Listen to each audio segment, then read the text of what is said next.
उन्नाव में सीडीओ द्वारा पत्रकार की पिटाई का मामला बहुत ही निंदनीय था, जिसके चलते सीडीओ पर कार्रवाई होनी चाहिए थी, लेकिन ऐसा नहीं हुआ। पत्रकार कृष्णा तिवारी ने न जाने कौन से दबाव में आकर सीडीओ दिव्यांशु पटेल से फैसला कर लिया।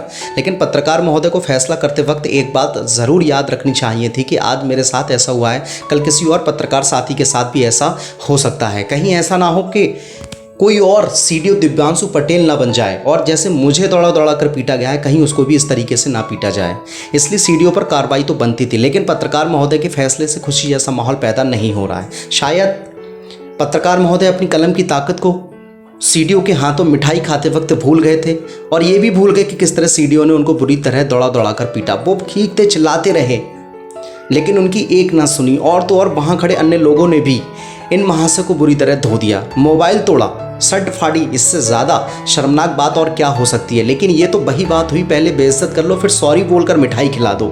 ऐसा नहीं है कि सिर्फ इन पत्रकार महोदय के साथ ऐसा हुआ है, ना जाने कितने पत्रकारों के साथ मारपीट की घटनाएं देखने को मिलती रहती हैं। किसी को लातों से मारा जाता है तो किसी को घूंसों से, और तो और सच दिखाने के बदले में गोली भी खानी पड़ जाती है। छोड़ जाते हैं अपने पीछे रोते हुए मासूम बच्चों के साथ बूढ़े माँ बाप। इसकी एक वजह यह भी है कि हम पत्रकार साथियों में कभी भी एकता देखने को नहीं मिलती है, हमेशा ही एक दूसरे को बुरा भला कहते रहते हैं। मिसाल देते हैं वकीलों और डॉक्टरों की। जब तक पत्रकार साथी अपनी कलम की ताकत को नहीं पहचान लेते और एकजुट होकर नहीं रहेंगे, तब तक ऐसे ही ये लोग पिटते रहेंगे। वीडियो में किस तरीके से कृष्णा तिवारी बुरी तरह सीडीओ द्वारा पिट रहे हैं। मीडिया द्वारा एक बात कहते हैं कि मैं चीखता और चिल्लाता रहा, लेकिन सीडीओ ने मेरी एक ना सुनी। मैं उनको बोल रहा था कि मैं पत्रकार हूँ। पत्रकार महोदय सीडीओ से फैसला कर लेते हैं, सॉरी बुलवा लेते हैं, लेकिन जब बेइज्जत हुए तब बहुत सारे लोग थे। वीडियो समाज ने देख रखा है, पूरे देश ने वीडियो को देखा है, लेकिन जब सॉरी बोला गया तो कोई नहीं था, सीडीओ और सिर्फ ये पत्रकार कृष्णा तिवारी।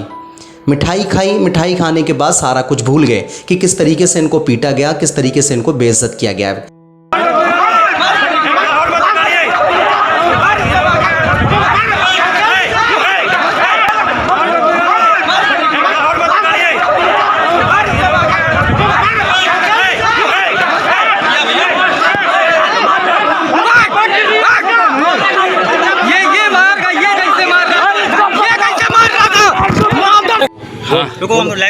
कृष्णा, ये बताओ तुम्हारे साथ क्या पूरी अभद्रता पे जिला प्रशासन ने किया है और किसको लेके ये बवाल हुआ? आज ब्लॉक प्रमुख को लेकर नौ जिले में चुनाव चल रहे हैं। मियाँगंज हम लोग सुबह कवरेज करने आए थे। अभी एक जगह हम लोग पीछे कवरेज करने गए थे, वहाँ पे 2 स्कॉर्पियो में गाड़ी भरे लोग आए, हम लोग को मारा पीटा है। मेरे दोनों मोबाइल तोड़ दिए गए। उसके बाद हम यहाँ जहाँ मतदान हो रहा है यहाँ पर खड़े हो गए थे। कुछ लोग अलग अलग पार्टी कार्यकर्ता हैं, टहल रहे हैं, उनको पुलिस नहीं पकड़ पा रही है। उसके बाद सीडीओ से आया, फोर्स आया था, यहाँ सीओ भी थे हम बांगरमऊ, और दौड़ा रहे थे। जो हमसे धक्का मुक्की करने लगे, हमने कहा कि मैं पत्रकार हूँ, कैमरा मेरा ऑन था, और हमको मारने पीटने लगे। मुझे गाली दे रहा हो, बराबर हमको मारते चले गए। ये देखो मारा पीटा, ये मेरा नाखून फट गया है, ये देखिए। प्लस वीडियो का वीडियो भी मेरे पास रिकॉर्ड है और खुले मारपीट कर रहे हैं। अगर कोई सिपाही मारता तो मैं सोचता कि पूरे जिले में इतना फोर्स है, मुझको नहीं पहचान पाया। पर सीडीओ लगातार मीटिंग में आते हैं, पहचानते, उसके बाद हमको जबरदस्ती मार रहे हैं। सीडीओ से तो और किसने मारा पीटा? कुछ बीजेपी के कुछ कार्यकर्ता और भी थे जो गले में रुपट्टा कुछ अंगोछा डाले थे, वो लोग मारपीट कर रहे हैं। बीजेपी के कार्यकर्ताओं पर प्रशासन कोई कार्रवाई कर पाया है? अभी तक कोई कार्रवाई नहीं हो रही। सारे कार्यकर्ता सब आसपास घूम रहे हैं, उनको पुलिस नहीं पकड़ पा रही है। उनको हाथ पकड़ पकड़ के किनारे पर प्यार किनारे कर रही है, ले जाए जाके, और उल्टा गुस्सा मीडिया पर निकाल रही है केवल। ठीक है। मैं कृष्णा तिवारी कल उन्नाव के मियाँगंज में चुनाव कवरेज करने के लिए गया।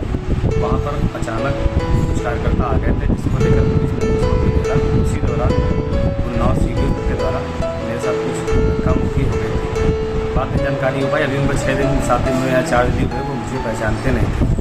देर रात में भी उन्होंने मुझसे फ़ोन करके माफ़ी मांगी। वहाँ मौके में भी सारे अधिकारी, जिलाधिकारी सर बैठे थे, वहाँ पर उन्होंने माफ़ी मांगी है कि मैं पहचानता नहीं था, वरना ऐसी घटना ना होती। आज सुबह भी उन्होंने हमसे बात करी, मेरे घर वालों से भी बात करी है कि गलती हो गई है। अब ऐसा कोई विचार नहीं था, ना कोई ऐसी प्लानिंग थी कि हमारा कोई आपसे कोई दुश्मनी रहती। अब हम उनके बातों से संतुष्ट हैं, हमारे किसी तरह कुछ भी नहीं चाहते, कोई मतभेद नहीं हमारे बीच में। झड़प हो रही है, जिसके नाते मुझे जाना आवश्यक लगा।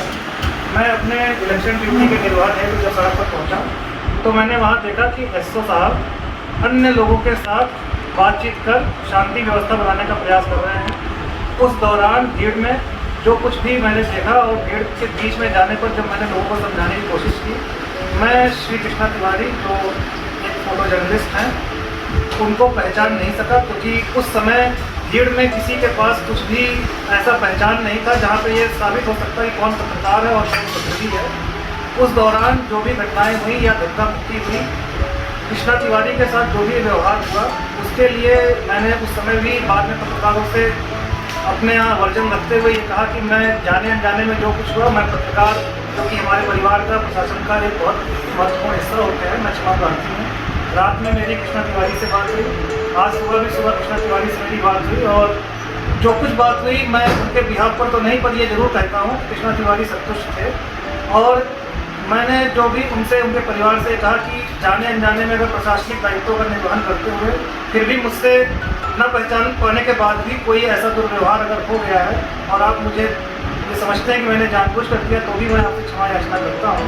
एक अधिकारी के रूप में पदों के दायित्वों के निर्वहन के समय किसी भी सूरत में मैं ये सोच नहीं सकता कि किसी पत्रकार के साथ मैं जानबूझकर उसकी किसी भी आइडेंटिटी के नाते मैं उस पर अटैक करूँगा। किंतु यदि किसी भी पत्रकार समूह संगठन को लगता है तो मैं उन सभी से करबद्ध अपना निवेदन करता हूँ कि प्रशासन का सहयोग करें। मैं क्षमा प्रार्थी